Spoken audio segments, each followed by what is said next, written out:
I was hoping we could have a few minutes together before you left. Cora had so much to do, I wanted to get out of her way. Well, didn't you want to see me?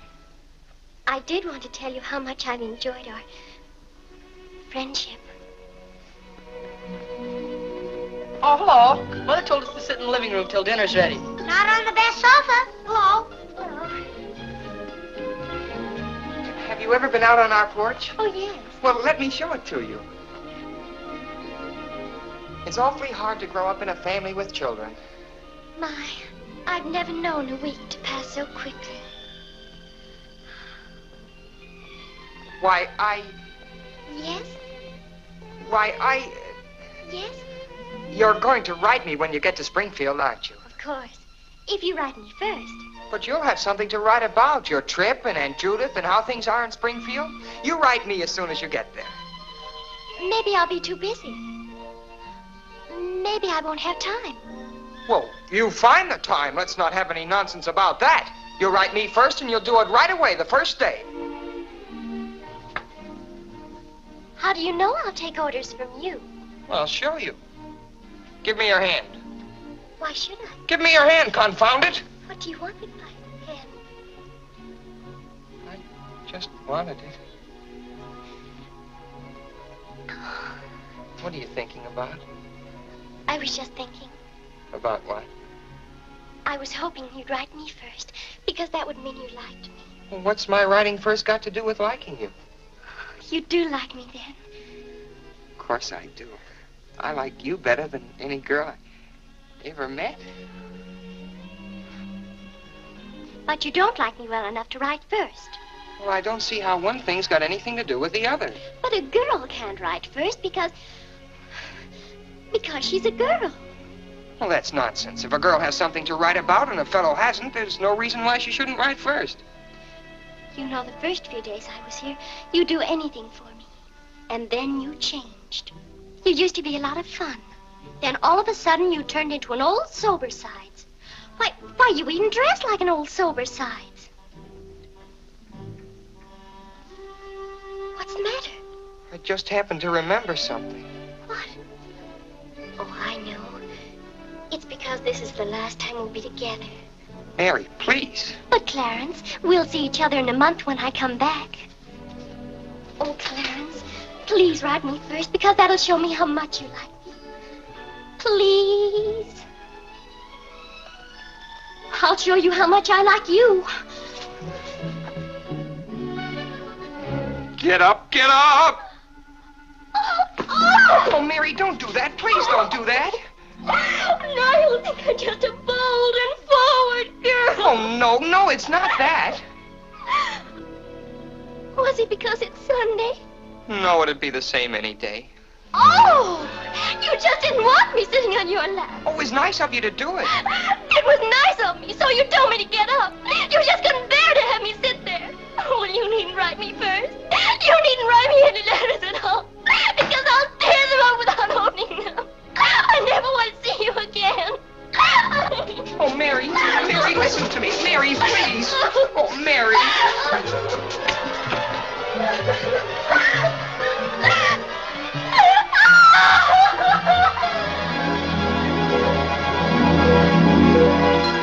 Clarence!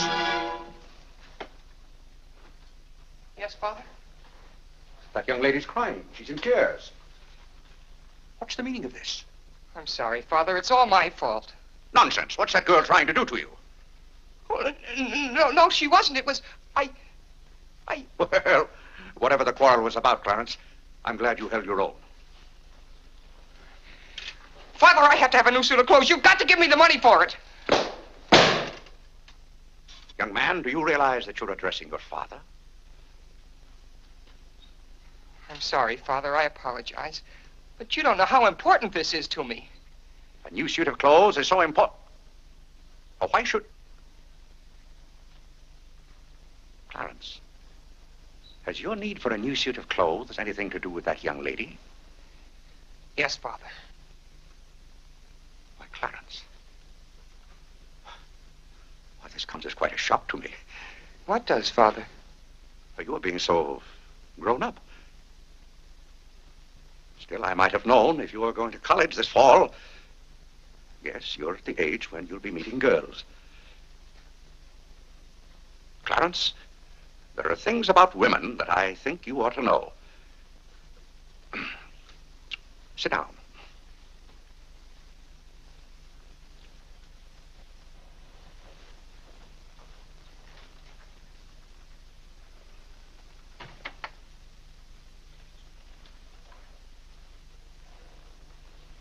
Yes, I think it's better for you to hear this from me than to have to learn it for yourself.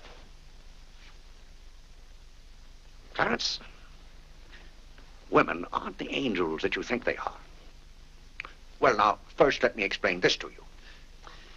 You see, Clarence, we men have to run this world, and it's not an easy job.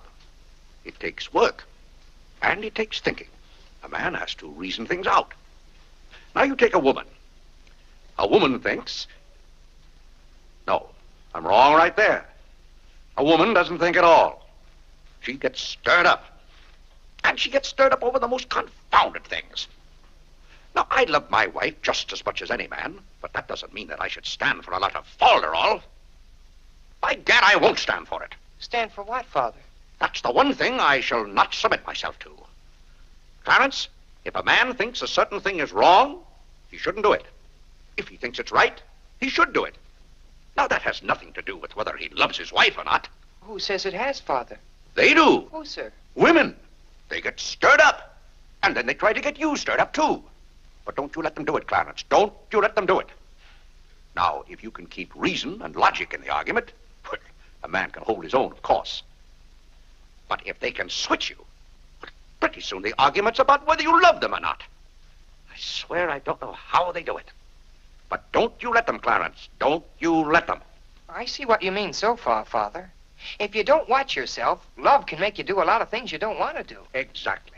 But if you do watch out and know just how to handle women, then you'll be all right.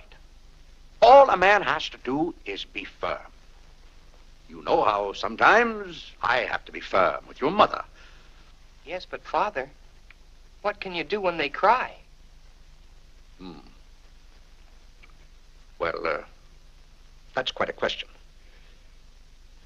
You just have to make them understand that what you're doing is for their good. I see. Now, Clarence, you know all about women.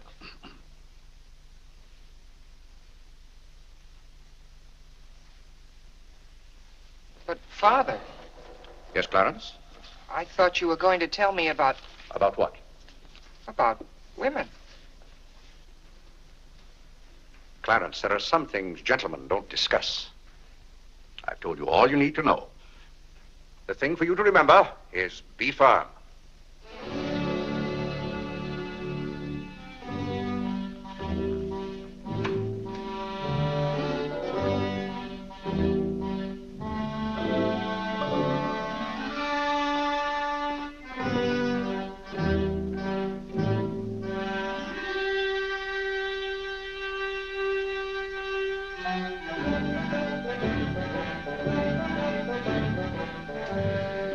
Mary, when you get to Springfield, the very first thing you...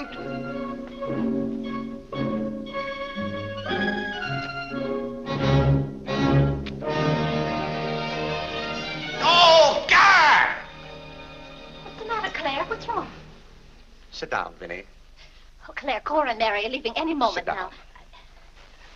Vinnie, you know I like to live well, and I want my family to live well. But this house must be run on a business basis. I must know how much money I'm spending and what for.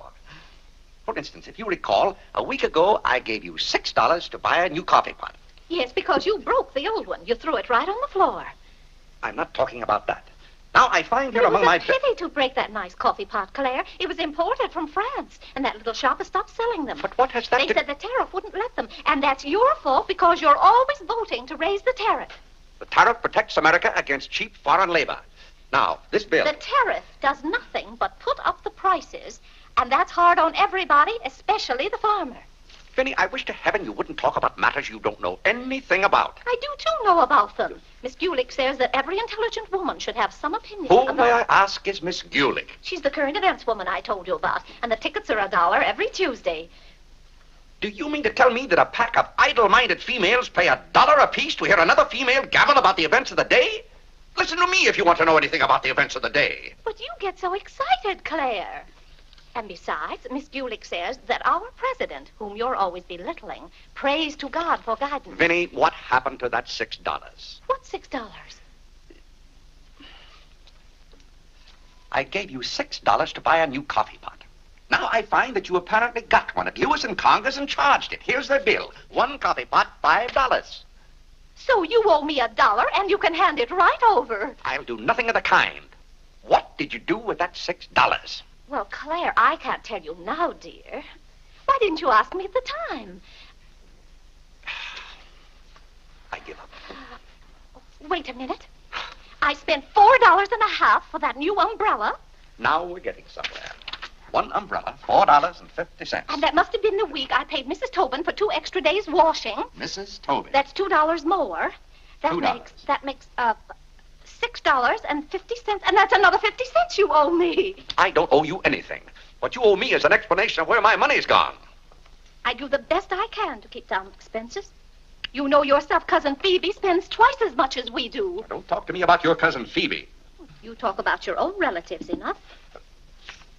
That's not fair, Vinnie. When I talk about my relatives, I criticize them. I can't even speak of Cousin Phoebe. You can speak about all you want to.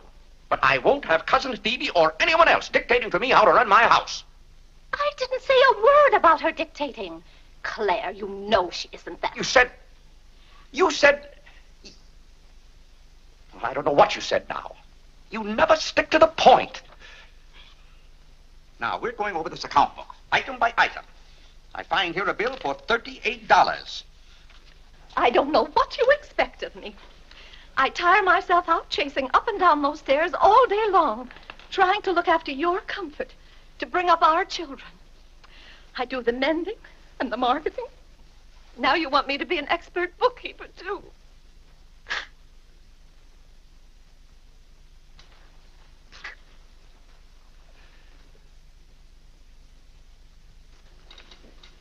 Vinnie, I want to be reasonable, but can't you understand?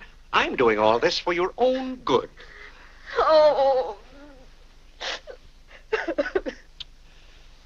Well, I suppose I'll have to go ahead just paying the bills and hoping I've got enough money in the bank to meet them. But it's all very discouraging. I'll try to do better, Claire. Well, that's all I'm asking.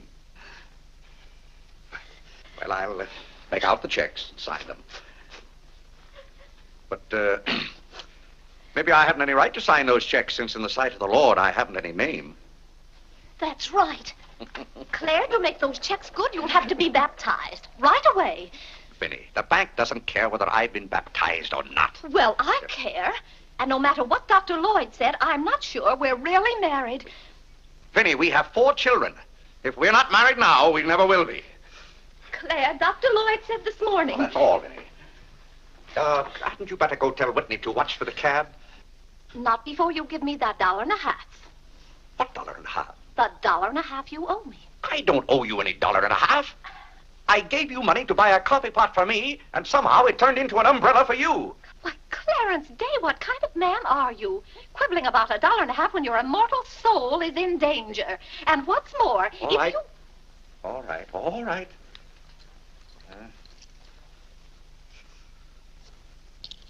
Thank you, Claire.